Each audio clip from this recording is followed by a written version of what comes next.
Malay mo, makapasok sila sa scholarship. Amen. O kung hindi sa inyo maganda sa pandinig, di huwag kayong masaya. Amen. So, because listening is as an art, mga kapatid, napakahalaga nito. Amen, Lord. Mula sa heart.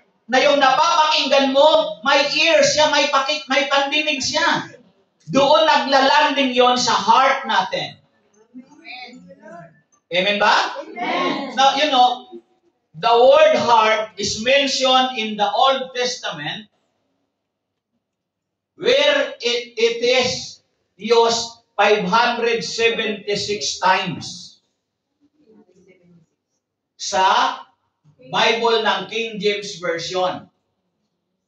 While in the New Testament, the word heart mentioned over 500 times in New International Version.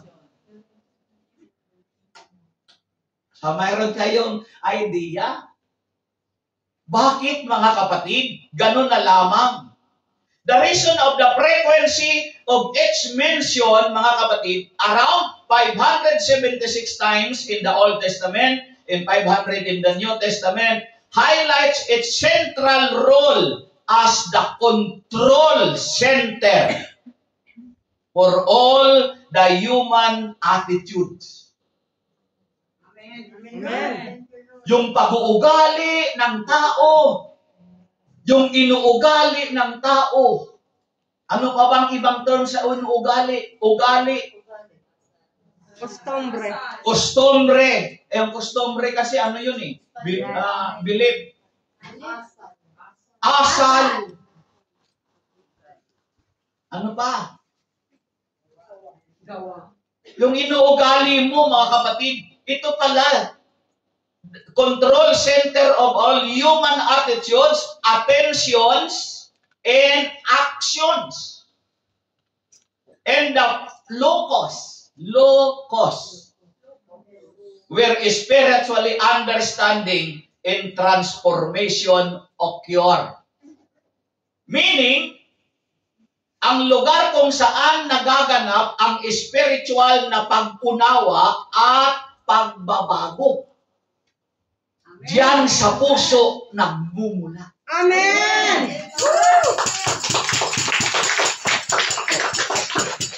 So, what Christians' hearts should be kung magkagayon, mga kapatid?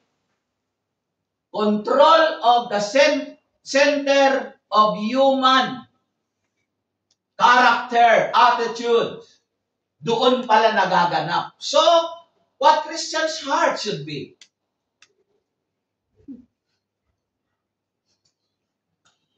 Anong dapat sa pusong ito ng Kristiyano? Taas kamay ang may puso. What kinds of heart do you have?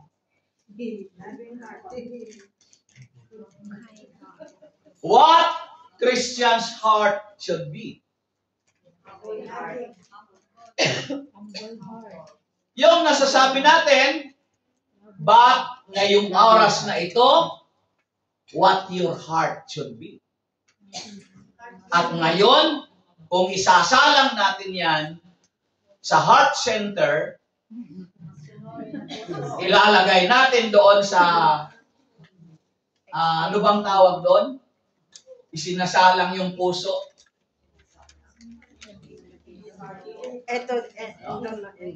Kung susuriin yan, ang doktor, anong makikita? Ang makikita yan ng doktor ay mga baradong ugat. Di ba? Pero ang tanong ko si doktor. Therefore, kung doktor ang titingin yan, physically, makikita yung mga irregularities of your heart. Amen. Pero ang tanong ko, kung ang Diyos ngayon ang susuri sa iyo, ano ang makikita niya ngayon sa puso mo? Hindi ka pwedeng sumagot kasi si Lord ang susuri. Amen. Ang gagawin mo ngayon, No? Ang gagawin mo ngayon, hindi examine. Kasi si Lord ang nag-i-examine. Nakahanda ka ngayon. Whatever the result na nakita ng Lord, don't just accept it. Get ready. Kung ito'y nakita ng Diyos na punong-puno ka ng galit at hinanakit, nakita ng Diyos. Ang tanong, handa mo bang ayusin? Ang dali lang ng sumagot ng amen. Pero tingnan mo, simula nang mag-El Shaddai ka hanggang ngayon, bakit may natitira pa sa kalooban mo na laging nakikita ng Diyos? May galit, may puot, may hinanakit. Parang may nakapasok na ipis sa loob ng puso mo. Ano nga yung ipis? Inggit. Anong galit? Ipis? Galit inggit? Pig? Ano yung puot? Puot? Ano yung ayonek? Envy. No.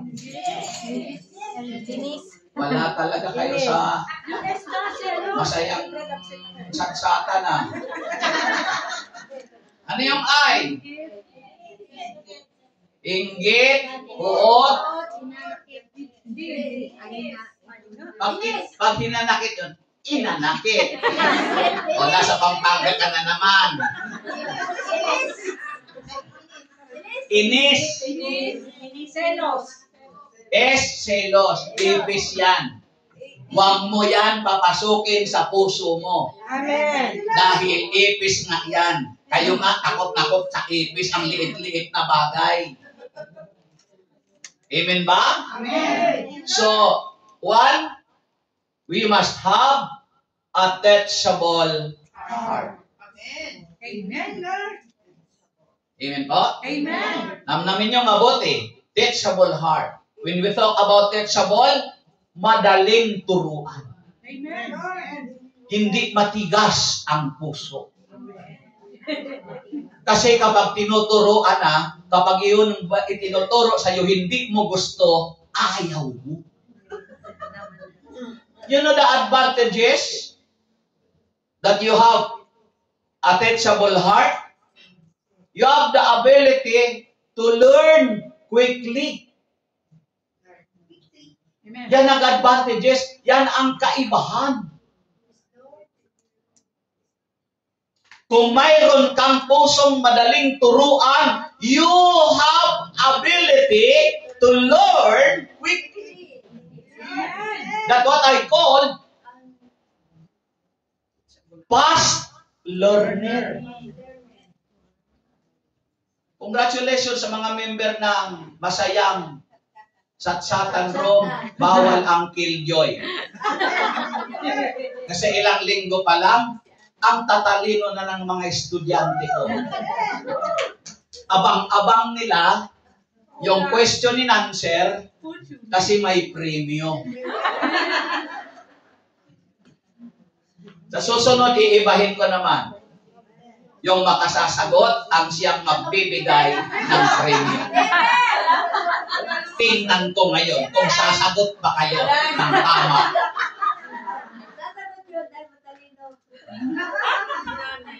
Yung madaling turuan.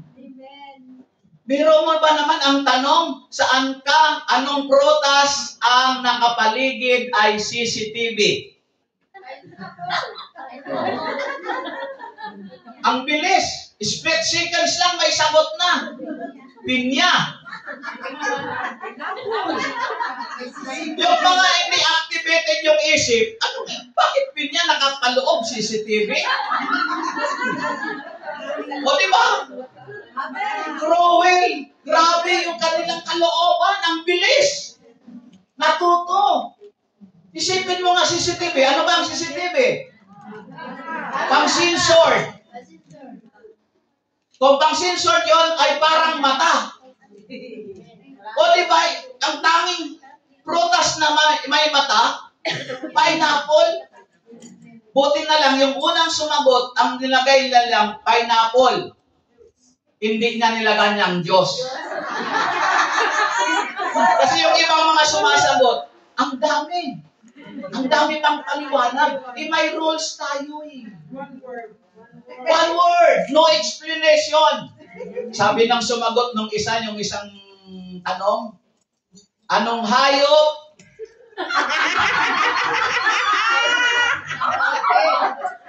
Ang mahaba, ang malapad, ang dibdib. No? Sabi niya, ang sagot ng isa, ang sagot niya? Saluhin pa sa asawa. Actually, yung sagot nun, zebra. Kasi kaya nga siya nagbabra. Tapos yung sabi ng isa, zebra, ako, tay. Saan ka nakakita ang hayop na zebra, ako, tay? Disqualified. Diba, mga kapatid? So, past learner, kapag mayroon kang teachable heart, lahat ng turo ng Panginoon, ma-absorb mo. Amen. Maiintindihan mo. Amen. Dahil quick learner ka, naiintindihan mo, hindi lang during prayer meeting. Lumabas ka man dito, umuwi ka man ng bahay, magdamag maghapon, sang linggong nakalipas, sang taon ang nakalipas, yung aral na yon natatandaan mo. At hindi mo lang natatandaan because you have an ability, a quick learner, fast learner ka, madali mo yon maisabuhay sa buhay mo. O, kung wala nang idadagdag, yung palakpak nyo, ay, okay. Hindi naman ako demanding. Luke chapter 8 verse 10. Jesus explains that some people have been given a teachable heart to understand the mysteries of the kingdom. Mamisteryo ang kaharian ng Diyos. Amen.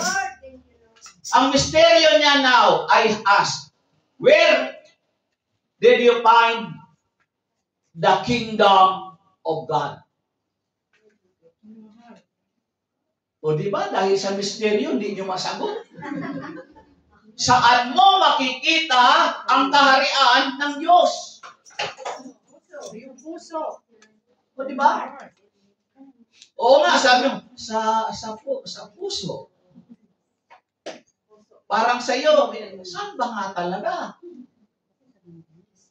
Ang mga alagad minsan ay mga Pariseo nagtanong sa Panginoon, saan ba matatagpuan ang kaharian ng Diyos na sinasabi mo?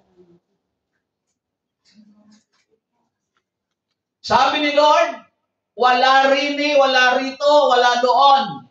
Wala din.